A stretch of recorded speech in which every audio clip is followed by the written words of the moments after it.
mga kids nyo and advise or they know someone na nambubuli or binubuli. And of course, assure natin sila na they won't be in the trouble and of course, nandyan kayo para sa kanila. Kasi 'di ba isa sa pinaka needed most ng mga cyberbullying victims is someone's back, kung na yung emotional support para hindi sila magpatalo sa nangyayari sa kanila. And is for inappropriate content since internet is used by everyone. Hindi lahat ng nakikita natin sa internet is totoo and of course, hindi lahat ng nasa internet ay appropriate sa mga children, sa mga anak natin. So we should do is talk to them. Talk openly with your child about their online activities. Sa kanila mo mismo alamin kung ano yung mga pinagkakaabalahan nila online. Have an open communications with your kids. Next is keep screens and devices where you can see them so you can supervise or alam mo kung ano yung mga ginagawa nila or nakikita nila, binabrowse nila sa internet, especially the younger kids. So, alam mo na yung mga pinapanood nilang videos is appropriate naman sa kanila or baka may biglang nagpa-pop up dyan and due to curiosity, pinanood na ng anak mo, which is an adult video pala.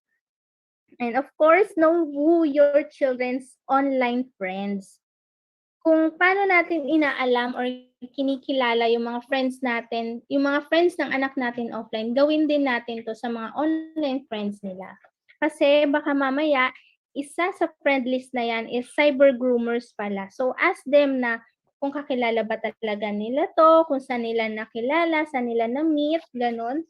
So you can assess kung baka predators na yan. And of course, be share aware to protect your privacy. As a good digital citizens, post and share only kung ano yung dapat lang. And yung mga hindi dapat sinishare, wag na nating i-share. Kasi sabi nga, we are responsible sa ating mga social media accounts and at the same time, kung ano man yung i-post mo dyan or ano man gawin mo sa social media, may consequences yan sa iyo. So avoid again ATM and do not share your personal information. And know your parental controls. So there's a lot of parental controls na pwede nating gamitin mga parents. Like installing mature content filtering software, isa yan sa mga parental controls. Of course, lalo na yung mga younger kids, pwede nating i-set up sa mga settings ng social media apps nila yung iba-block or i-filter natin yung mga inappropriate content or yung feeling natin na hindi naman dapat nila makita sa internet.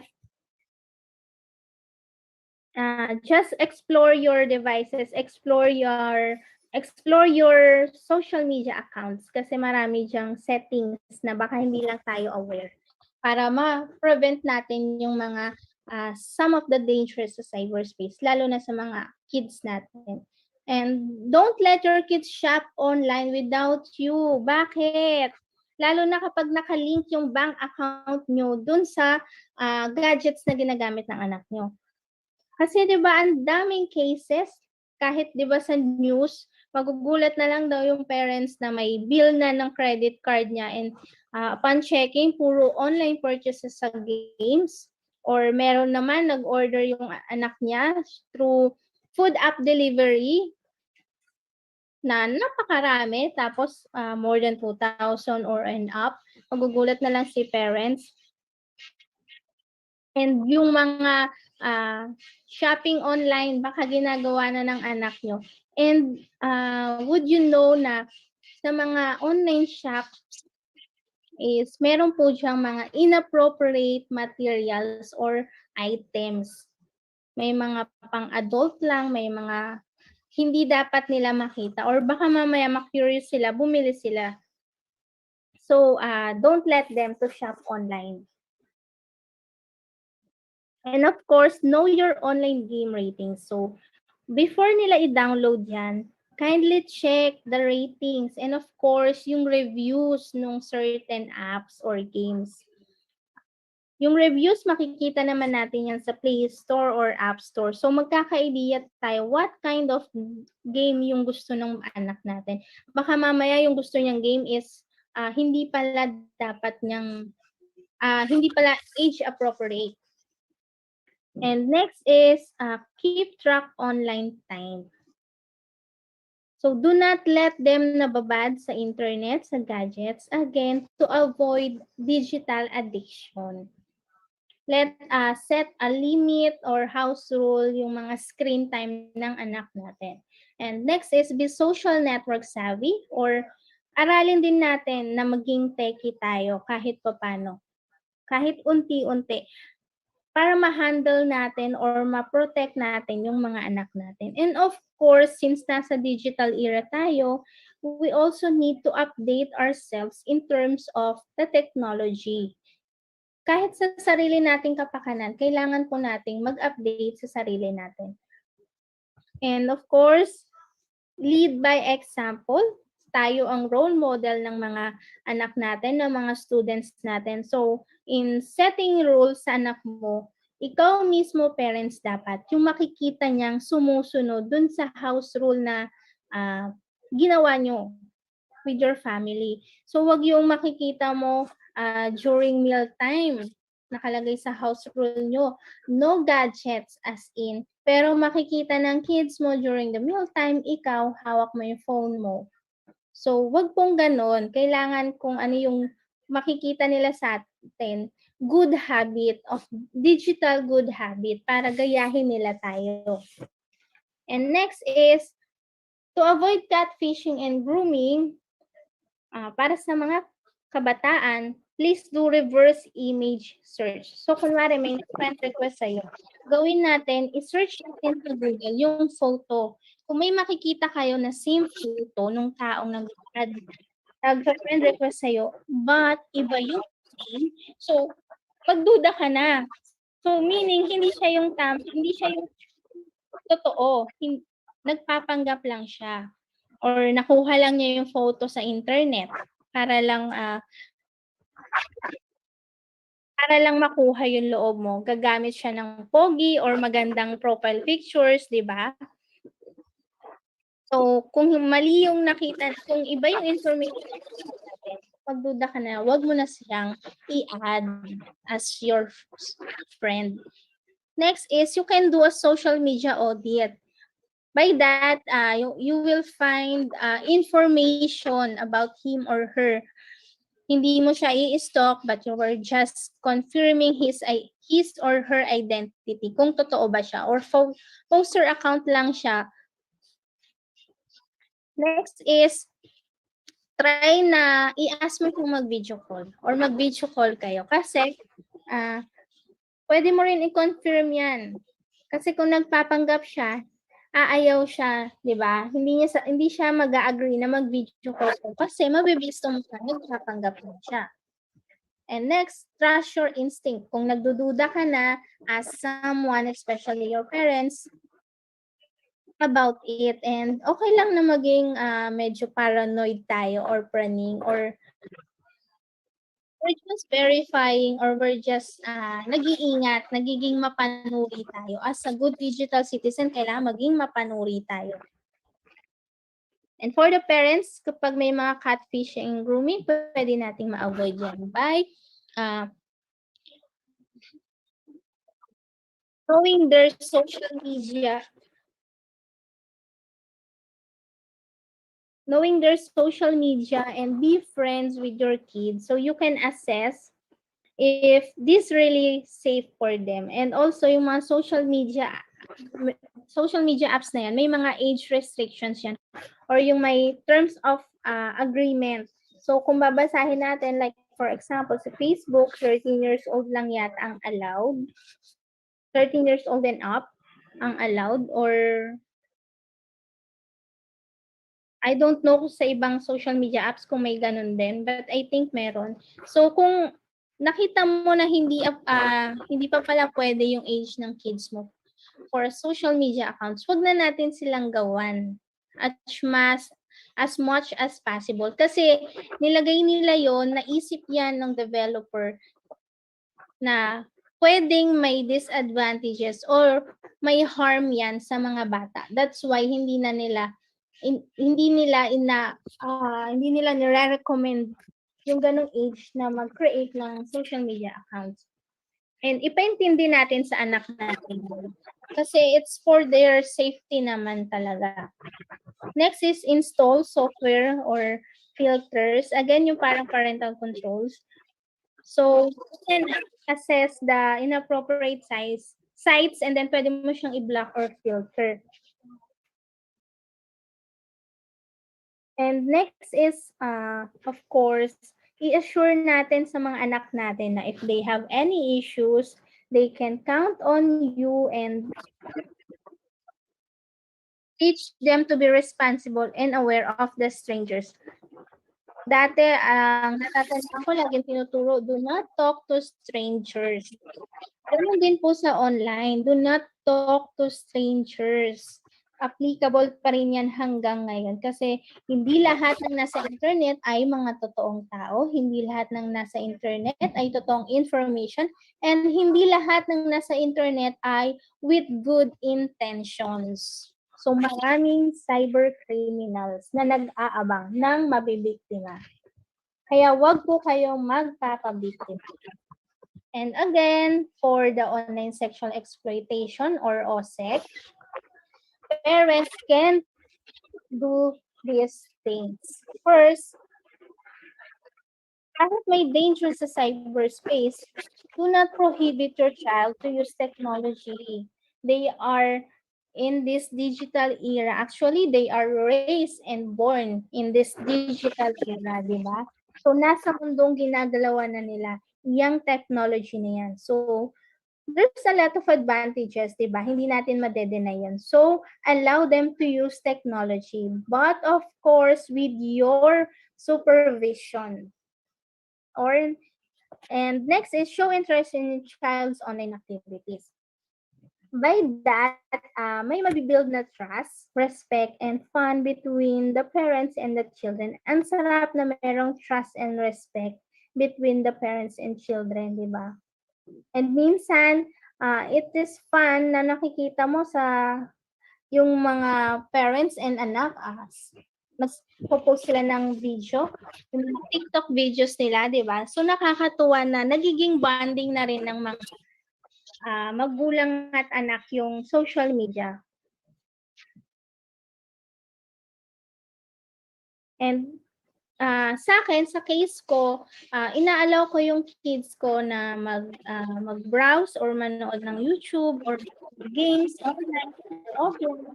Pero kailangan nasa tabi ko siya. So I can check kung ano yung mga bina-browse niya. So minsan bigla ko na lang tatanungin, ano yan? So, sino yan? Yung mga ganon, para alam ko kung ano yung mga pinapanood niya. And alam ko rin kung ano yung mga interest niya sa buhay, di ba? So, makikita mo, interested din pala siya sa dancing kasi puro mga dance music video yung mga pinapanood niya or interested siya sa mga DIY projects. And of course, dahil doon ako, nagkakaroon na siya ng trust sa akin. And minsan, siya na yung naglalapit sa akin, no? Mommy, you look at this. So, ito yung mga pinapanood ko. So, ganun, nagkakaroon ng interest kayong dalawa. So, may trust and respect. Next is keep in mind that you are, of course, in charge kasi ito yung parents. Huwag yung sila yung nasusunod. Paalala po natin sa kanila na tayo ang parents, hindi sila ang dapat masunod. Next is, make an agreement in your family on the use of internet. Ito yung sasabi ko kanina pa na gawa kayo ng house rule about screen time na kunwari certain hours lang pwede per day. And then, schoolwork muna bago kayo pag-online games or Facebook, makapag-online games, yung mga ganun. Next is help your child understand the concept of privacy. So, responsibility ng parents to guide and ituro sa kanila na yung mga gantong bagay na may mga bagay na kailangan protektahan, like example, yung ating personal informations. And we should let them understand na kailangan may privacy pa rin ang bawat isa sa atin. By that, again, mapoprotect natin ang mga anak natin. And sila mismo, kaya nilang protektahan ang mga sarili nila. Next is encourage your child to be a critical thinker when using the internet. Ito yung sinasabi ko, maging mapanuri. I-practice natin to. So, we won't be victimized ng ganun kadali lang sa mga cyber criminals. Huwag tayo basta-basta magpapaloko, maniniwala sa mga nakikita or nababasa natin sa internet. Napakaraming fake news na nagkalat dyan, di ba? And maraming scammers na nagkalat din sa internet. So, huwag tayong magpapaloko. Next is, keep your communication line with your child open. Practice having a good and open communication with your family, especially with your children. Promise, isang malaking bagay na yung parents and children is merong open communications. And by that, yung children natin, they feel secured and they feel important kasi nakikinig ka sa kanila every time na they want to open up sa inyo. Next is know the appropriate screen time for your children. So, it really depends on the parents naman kung anong screen time yung limit na ibibigay natin sa children natin. But the World Health Organizations release recommendations on the screen time per age. So we can use it as a reference or guide. And next is, for the honest sexual exploitation of children, if children, kayo mismo or students, is naka-encounter na may mga sensitive or sexual photos or videos or anything about children na na-exploit online, do not share it. Huwag na tayong dumagdag sa mga nagkakalat ng mga ganito. Put yourselves in the shoes ng mga biktima na yan. Na paano kung kayo yung may photo na ganyan? Sinend mo kasi kay boyfriend mo and then sinend naman ni boyfriend nung nag-break kayo, kinalat niya. What if, di ba? So, please show empathy. Huwag na tayong dumagdag sa mga fake news, sa mga nagkakalat ng mga hindi magagandang content sa internet. And of course, if you encounter this, please tell your parents or children immediately kung ano yung mga nakita nyo online. And by that, matutulungan nila kayo, maa-advisean nila kayo. And kung kinakailangan, mare-report nila yung mga kanyang materials para ma-take down agad. Yun lang. Addition ko lang sa cyberbullying pala. Since cyberbullying, anti-cyberbullying, wala pa tayong law talaga. So, but in case the Cybercrime Prevention Act of 2012 or the RA 10175 can be used, yung ilang provisions dito can be applied if we need if the victim seeks justice. So, cyberbullying, pwede yung gawing online libel, identity theft if the perpetrator created and assumed the identity of a victim and used the said account to embarrass and harass the victim. Also, in that mayroong provisions din na in terms of hacking, if the perpetrator hacked and used the victim's account to embarrass and harass the victim, so pwede rin po. And aside from the RA 10175, there is a RA 9995 or 9995, which also applies. So it is the Anti-Photo and Video Voyeurism Act of 2009. So In this, if the perpetrators use intimate personal images and videos to blackmail, extort, or harass the victims. So ito yung pwedeng maging basis. And for the minors naman, RA 10627 and also or the Anti-Bullying Act of 2013 and also yung Republic Act 7610, also known as the Special Protection of Children Against Abuse, Exploitation, and Discrimination Act, can also be used to run after perpetrators of cyberbullying and bullying. So, pwede po natin itong maging guide kung kinakailangan or naging tayo na or nagsisik tayo ng mga legal advices. And that's all. Thank you. So sana may natutunan po ang lahat from Miss Clea and hanggang sa akin. So again, thank you everyone. Thank you very much po, Ma'am Diana Jean. Of course po, marami po kaming mga informasyon na natutunan mula po sa inyo. So ngayon naman po ay dadako tayo sa ating question and answer portion. So, tinatawagan ko po si Ma'am Carol. Ma'am, para sa mga katanungan mula sa chat box. Good afternoon po sa lahat. Good afternoon, Miss Clea and Miss Diana. And sa lahat po ng students and parents po. If you have questions po para po sa ating dalawang two speakers, you can write it down sa ating comment section. Or you can click the raise hand button po para po ma-recognize po yung question po natin. Okay, so let's wait lang po. Nagta-type pa po sila. So far po sa ating FB Live ay wala naman po ako nakikitang mga questions. Okay, so dito po sa ating participants sa Zoom, baka po may mga question po kayo.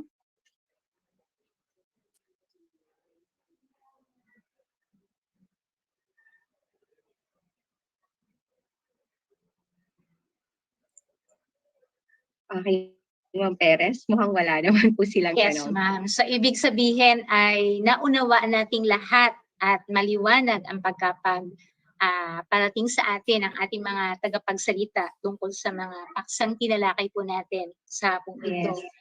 Yes, ma'am. According nga po kay Ma'am Adhikari, so far wala naman po, clear and concise naman po ang explanation. Ayan. So, thank you po sa ating dalawang speakers. Thank you po mga ma'am. At bilang tanda po ng aming pasasalamat at pagkilala na kayo po ay aming nakasama sa adhikain ito ng aming paaralan. Nais po namin na igawad sa inyo ang sertipiko ng pagkilala, Sir Pau.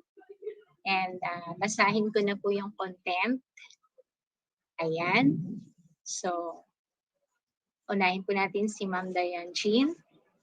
Okay. Republic of the Philippines, Department of Education, National Capital Region, Schools Division Office of Makati City, Bangkal High School, awards this certificate of recognition to Diana Jean T. Faustino in grateful recognition for her dedicated service to the school as learning facilitator for the topic cyber parenting during the autumn Balik Eskwela Brigada Eskwela webinar series from August 31 to September 3, 2021. Given this first day of September in the year of our Lord 2021 at Bangkal High School, Philippines, signed Lev Albert Sidakanay, Principal. Thank you po, ma'am. Muli po. And then, for Miss Diane Jean P. Faustino. Okay po. So, Republic of the Philippines, Department of Education, National Capital Region, Schools Division Office of Makati City, Bangkal High School, awards this certificate of recognition to Anjinet Clea Marie G. Reyes in grateful recognition for her dedicated service to the school as learning facilitator for the topic Digital Citizenship during the Oplan Balik Eskwela Brigada Eskwela webinar series from August 31 to September 3, 2021. Given this first day of September in the year of our Lord 2021 at Bangkal High School, Philippines, signed Lev Albert C. Dacanay, Principal. So, puso pong pasasalamat sa aming mga panauhing tagapagsalita, sa aming mga learning facilitator. Nawa po ay sa mga darating na araw ay makasama pa rin po namin kayo sa mga future seminars or webinars po namin. Maraming salamat po mga ma'ams. At ngayon naman po ay tinatawagan ko po ang puno ng kagawaran ng edukasyon sa pagpapakatao para sa pagbibigay ng closing remarks. Sir Paulo Carvajal po. Sir. Good afternoon once again to everyone. I hope you can see the connections between between our discussion yesterday and today with regards to sa family resilience, no? Nababanggit ni Ma'am Diana Jean yung tungkol sa empathy, no? Yung lalo na kung may magsi-share tayo, 'di ba? Magsi-share tayo ng mga hindi naman totoong mga fake news, 'di ba? Kung i-share pa natin. So nakikita natin ngayon yung development ng topic natin kahapon, which is family resiliency, and papunta ngayon dito sa ating digital citizenship and cyber parenting. So empathy cannot only help us strengthen the bond between the families, between family members, but more so it can also strengthen the bond between digital citizens just like us. Empathy is cannot only be applied, no, sa ating mga pamilya, pero pwede rin natin gamitin yung prinsipyo ng empathy sa paggamit ng teknolohiya. So I hope, my dear parents, you would help us campaign this webinar series among our parents, no? Kasi I hope you are seeing the benefits. If we are a true parent, then we must also invest not only our efforts but more so of our time. Nakita niyo yung mga discussion kanina nila Ma'am Diana, nila Ma'am Clea, no? We are called not only to invest our best effort working for our families, but more so, we are also called to invest time. Kasi without investing in time, hindi natin, katulad nung sinabi ni Ma'am Diana, hindi natin mauunawaan na may nangyayari na pala doon sa ating anak. Baka na cyberbully na siya. Or baka na biktima na siya ng iba pang mga crimes using technology. So sa mga magulang na nandito ngayon, I know, sabi ko nga, wala tayong kolehiyo or university na nag-aral tayo ng pagiging isang magulang.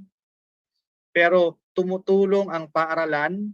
We are trying to provide you webinars, trainings on how we can upskill being a parent. We are providing you with opportunities on how we become a better parent among our students. Kasi we believe that support, empathy, care from the parents will greatly lessen dropouts and failures among our students. So marahil sanay tayo na tayo ang nagsasalita sa bahay, mga tatay, mga nanay. Pero let us not discount the fact that we human beings have also the capacity to learn continually. It's not too late to learn. No? Yung mga wala rito, most likely, without judging them, they will be the one who maybe doesn't care with their children.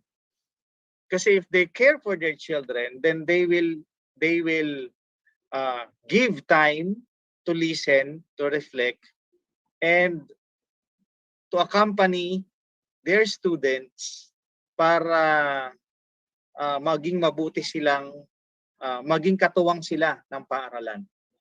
No? So that is my take on these webinars. That's why we are making this a requirement, because in this way only we could continually improve ourselves. So mga parents, sana tulungan nyo kaming i-campaign ang mga webinars na ito. No? 2 araw pa, bukas ay tuturuan naman tayo ng coping skills, no? ng isang doktor mula sa National Center for Mental Health. And sa Friday, tuturuan po kayo how to navigate Google Classroom, no? Para alam po ninyo kung paano ang gumamit ng Google Classroom. Hindi natin napapabayaan yung mga bata doon. We are trying to use technology in a good way. Kasi when we abuse technology, then hindi rin nagiging maganda ang ating pamayanan. No? So again, Ma'am Diana Jean and Ma'am Clea, I hope this will not be the last. I hope we can formulate a program that we will see each other again para mas umunlad pa yung skills ng aming mga mag-aaral at ng aming mga magulang when it comes to using technology. No? Sana po wag po kayong wag po kayong mawalan sana ng time sa amin when we write again, no? So again, marami pong salamat, Ma'am Lumibaw, being the representative of the PTA here in this session. Kindly extend our heartfelt thanks to your association. Sa Barangay Bangkal, once again, na walang sawa at hindi napapagod na tumulong sa paaralan, no, para lamang mapabuti ang kanilang mga mamamayan dito sa Bangkal. Maraming salamat po, Barangay Bangkal, headed by Sir Mario Montañez and the rest of the Kagawads, especially special mention to Kagawad Tricia Eusebio. Marami pong salamat. And of course, to Values Education Team, maraming salamat. To the rest of the teachers, mga head teachers na dumalo sa atin, and of course to our dear principal, Sir Lev Albert Sida Kanay. Marami pong salamat. Okay, so may I invite everyone to please open up your video for us to have our picture taking for documentation purposes. Hindi naman po basta-basta yung ating mga pinakikiusapang mga speakers. Nakita nyo naman, mga international, mga international speakers yung mga yan. They were trained to become speakers in the international arena. Okay? Sige po. So I have 3 pages here. So I do not know kung nasaan po kayo. So from Ma'am Diana to Angeline Alovera, yun po yung dulo-dulo ng page 1. So kindly wear your best smile in 3, 2, 1. Okay, that's page 1. Page 2, from G. Jimenez to Ma'am Sister. So, ready? 1, 2. Okay. And then last page. Okay. 1, 2. Thank you. So, I would also like to acknowledge, nakita ko si Ma'am Flor. Ma'am Flor, marami pong salamat for joining us. Again, hopefully, susulat po ako ulit sa inyo, and I hope we could sit down with our principal and our values education team para po makagawa tayo ng isang programa year-round po. Okay? So marami pong salamat sa inyong lahat. Magkita-kita po muli tayo bukas.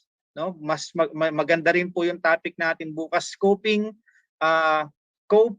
in the online learning. So how are we going to cope, ano? No? Sa gamit ang online learning.